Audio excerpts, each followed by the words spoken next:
여러분들은 클라우드 보안에서 가장 큰 문제가 무엇이라고 생각하시나요? 기존의 온프레미스 환경에서는 책임의 경계가 명확했습니다. 예를 들어 DB 담당자, 서버 담당자, 네트워크 담당자 등으로 나뉘어서 각자의 역할과 책임이 있었고 이 구분은 뚜렷했습니다. 그러나 클라우드 환경으로 넘어오면서 대부분이 데브옵스 환경으로 바뀌게 되었고 이 역할 간의 경계가 모호해져서 누가 무엇을 해야 하는지, 어디까지 해야 하는지를 명확하게 이야기할 수 없게 되었습니다. 이러한 문제는 서비스 사업자와 이용자 간에서도 나타나게 되었고 여러 보안 사고를 일으키고 있습니다. 네, 정보보안 담당자들을 대상으로 한 설문조사를 보시면 사회에서 심각한 위협으로 예상되는 것은 첫 번째로는 클라우드 보안 사고, 두 번째로는 개인정보 유출 사고를 뽑았습니다. 그리고 기업에서 심각한 위협으로 예상되는 것은 첫 번째로는 개인정보 유출 사고, 그리고 두 번째로는 클라우드 보안 사고입니다. 네, 이 자료를 보시면 아시다시피 많은 보안 전문가들은 클라우드 보안 사고에 대한 우려를 표하고 있습니다. 또 클라우드 이용 중 문제가 될 수 있는 것들은 클라우드 설정 오류 및 담당자의 실수로 인한 보안 사고가 제일 많이 선정이 되었습니다. 클라우드 사고 사례들은 다양하게 있지만 대부분의 클라우드 사고들은 사용자의 실수로 인한 보안 사고들이 많이 발생하고 있고 이러한 사고들은 앞선 페이지에서 말씀드린 것처럼 책임 경계의 모호함에서 발생합니다. 네, 이러한 문제를 통해서 발생했던 사고에 대해서 알아보겠습니다. 이제 사업자 측면에서는 관리자의 작업 실수로 인해 서비스가 중단된 사고들이 있었는데요. 여기 보시면 2017년 A사의 S3 서버 관리자의 작업 실수로 인해 고객사가 서비스가 중단된 사례가 있었습니다. 그리고 또 사용자의 측면에서도 관리 실수로 인해 개인정보와 패스워드 파일이 노출되기도 하였습니다. 여기서도 또 보시면 2018년에 인도 혼다 자동차의 클라우드 서비스 스토리지가 인터넷에 노출이 되어서 사용자의 개인정보가 유출되었던 사고가 있습니다. 그러면 이러한 사고를 줄이기 위해서는 어떻게 하면 좋을까요? 네, 바로 Security by Design입니다. 네, 설계 단계부터 보안을 고려해서 구축을 하는 방법입니다. 처음 기획하는 단계부터 보안을 고려해서 구축을 하면 앞서 말씀드렸던 사고 사례들을 예방할 수 있고 실제로 이 표를 보시면 데브세곱스 적용 시 분석 시간이 줄어든다는 것을 볼 수 있습니다. 이렇게 정적, 동적 분석 시간이 줄어든다는 것은 안전하고 신속하게 배포하고 이용이 가능하다는 뜻입니다. 그래서 앞서 여러 이야기를 말씀드렸는데 이제부터 소개해드릴 저희의 가이드를 활용하여 운영하고 구축을 하신다면 보다 안전한 클라우드 서비스를 이용하실 수 있습니다.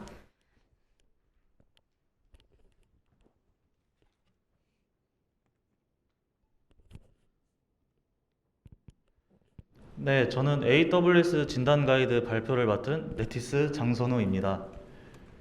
저희는 보안 진단 가이드를 작성하기 전에 실제로 AWS 환경을 구성을 해서 직접 취약점 진단을 했습니다. 먼저 와프와 쉴드를 둬서 트래픽을 관리를 하고 클라우드 프론트를 거쳐서 트래픽이 유입이 되게 했습니다. 그 다음은 이제 트래픽이 인터넷 게이트웨이와 라우터를 통해 파이어월 엔드포인트로 가게 됩니다.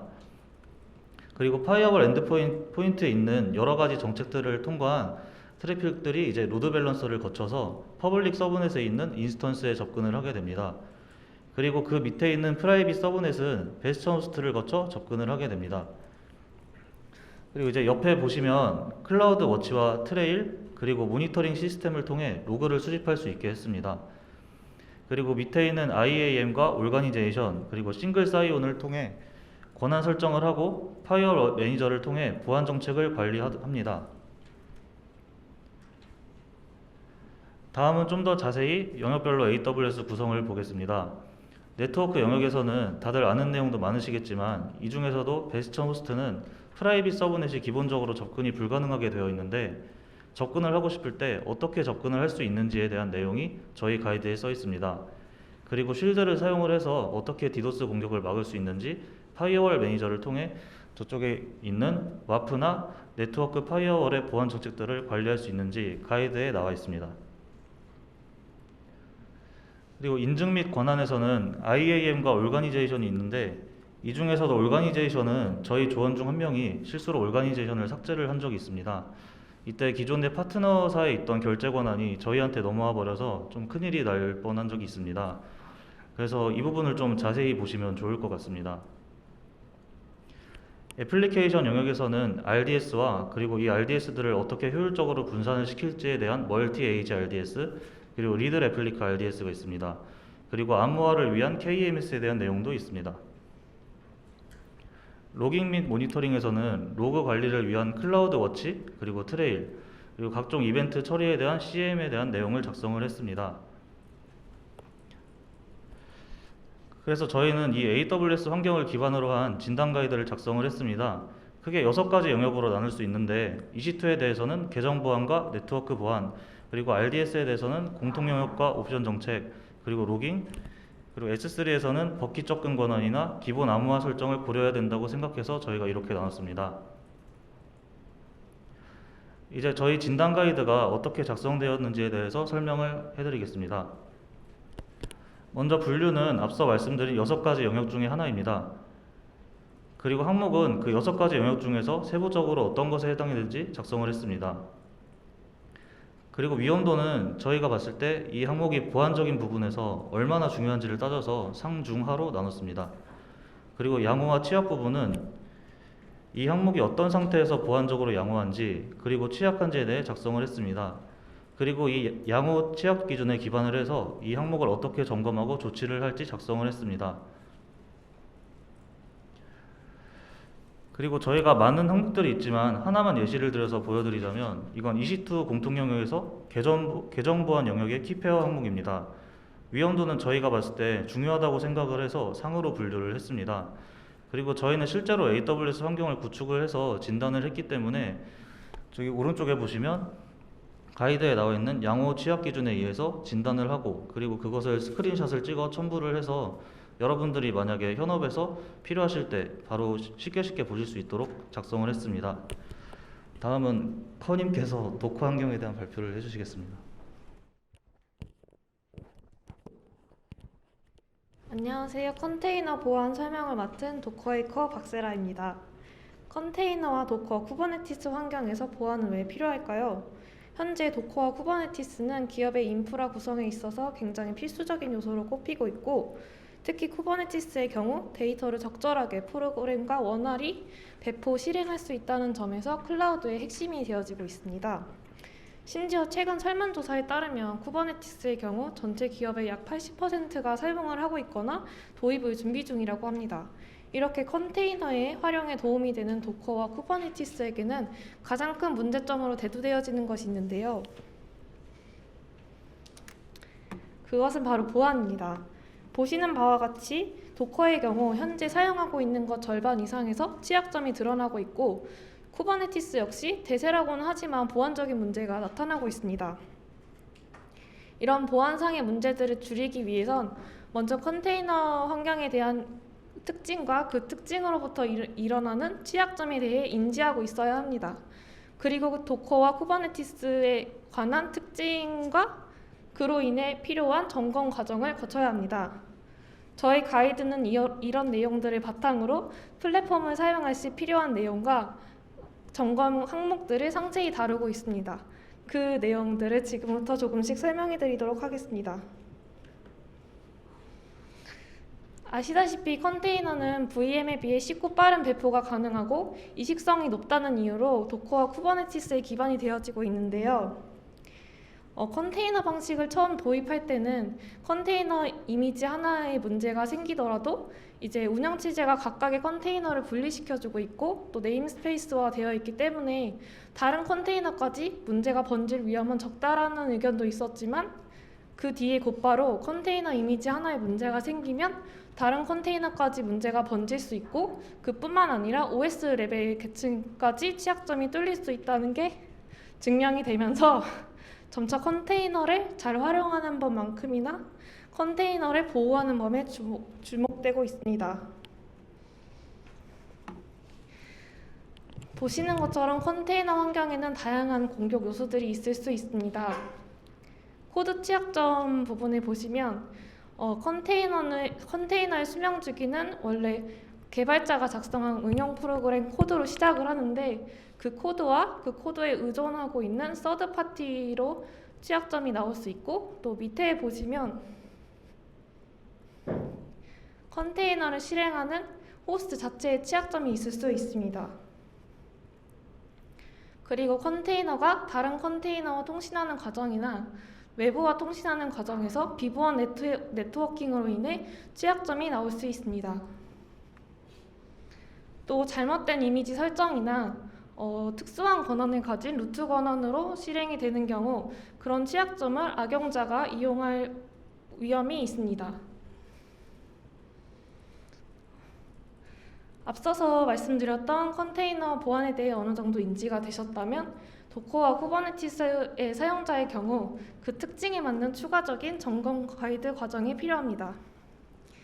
예를 들어 도커의 경우 이미지나 레지스트리의 신뢰성뿐만 아니라 각 컨테이너마다 리소스 할당이 적절하게 되어 있는지, 또 사용자 인증이나 권한 설정을 잘 해서 책임이나 정책이 잘 부여되어 있는지, 또 호스트의 네임스페이스가 비공유 상태인지, 혹시 공유 상태라면 그 공유가 보안상의 문제가 없는지 확인이 필요합니다.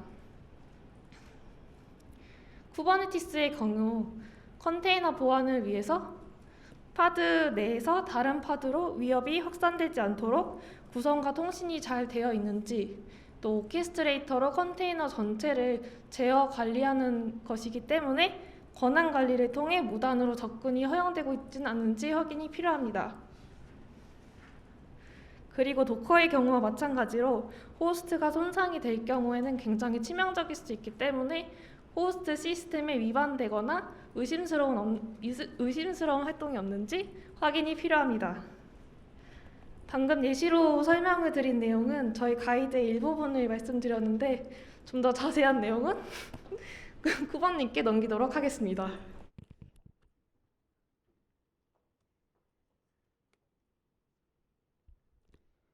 안녕하십니까.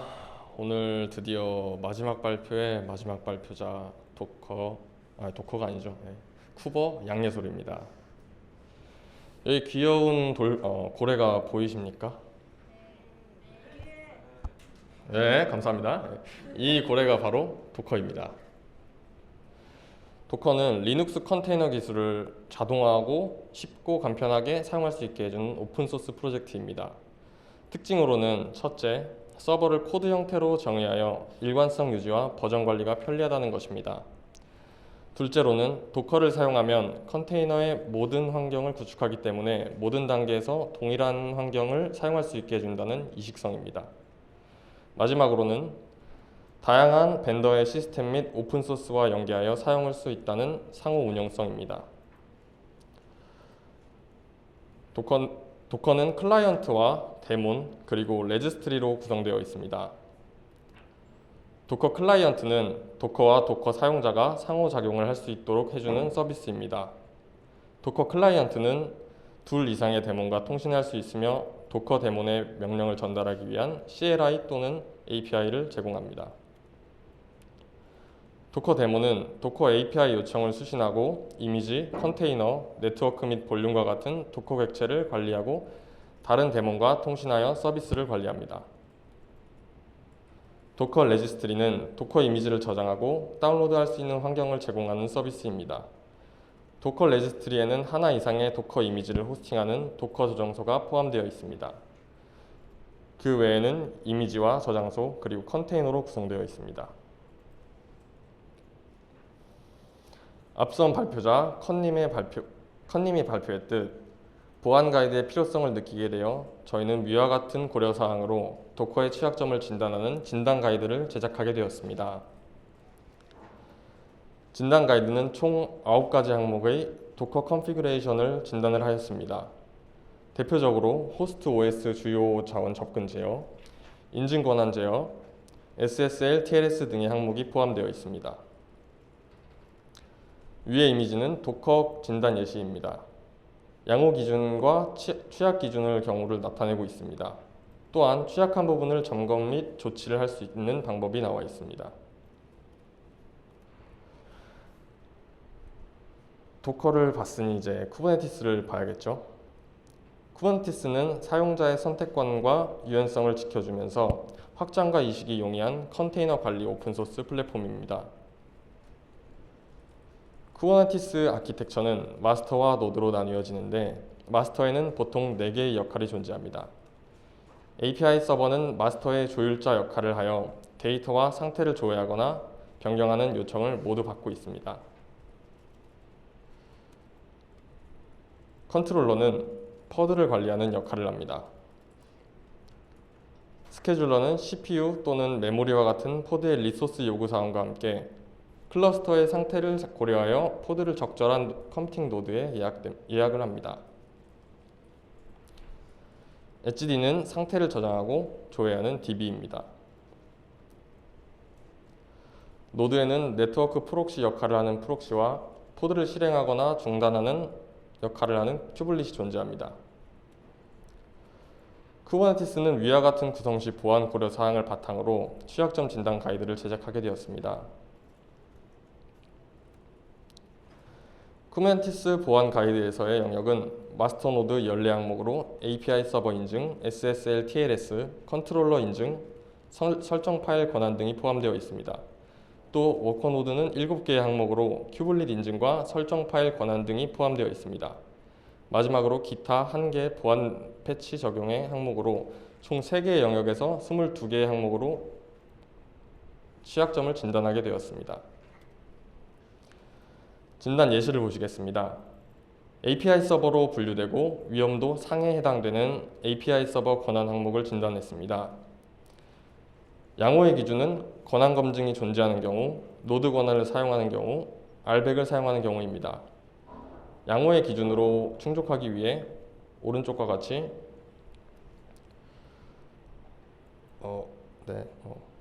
양호의 기준으로 충족하기 위해 ETC 하위 목록에 존재하는 API 서버 야물 파일을 설정하는 모습입니다.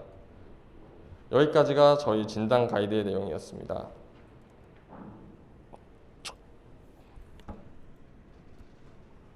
범람하는 클라우드 환경에서 든든한 배가 되어줄 클라우드를 사용하는 당신을 위한 가이드, 좋은 선택이 될 것입니다. 감사합니다.